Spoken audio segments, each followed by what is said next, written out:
ghost story. Some places refuse to let go of the past.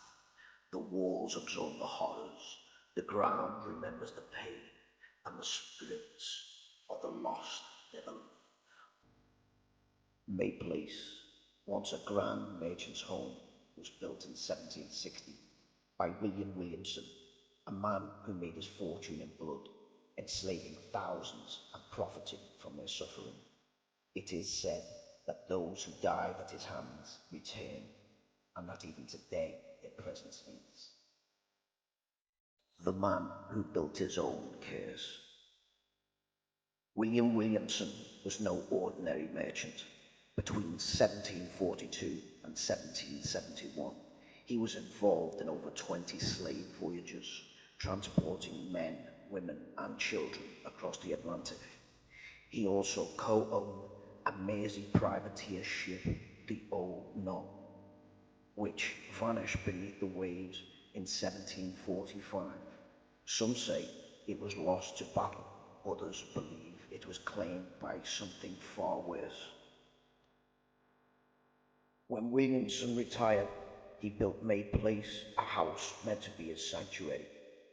But the cries of the lost followed him. At night, he heard the whispers, words in a language he had tried to forget. His servants spoke of wet footprints appearing in empty hallways, the scent of salt water in rooms locked for years, and chilling wails that echoed through the house at exactly 3 a.m. Williamson became a prisoner in his own home. He locked his doors, kept a flintlock pistol by his bed, but no weapon can stop the dead. On a stormy night in 1771, his terrified screams filled the halls. Servants rushed to his chamber and found him clawing at his own throat.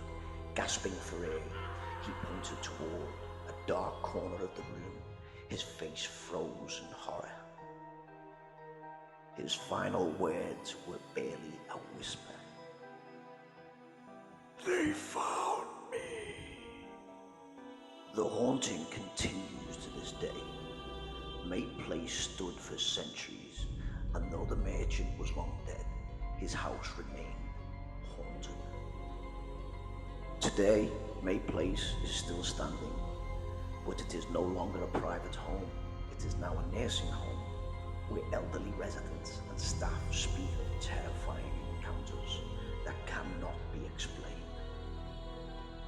Caretakers report hearing crying in empty rooms, lights switching off by themselves, and strange wet footprints appearing on the floor, leading to nowhere.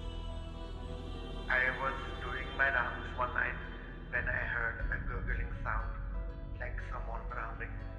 I went into the resident's room once they were asleep.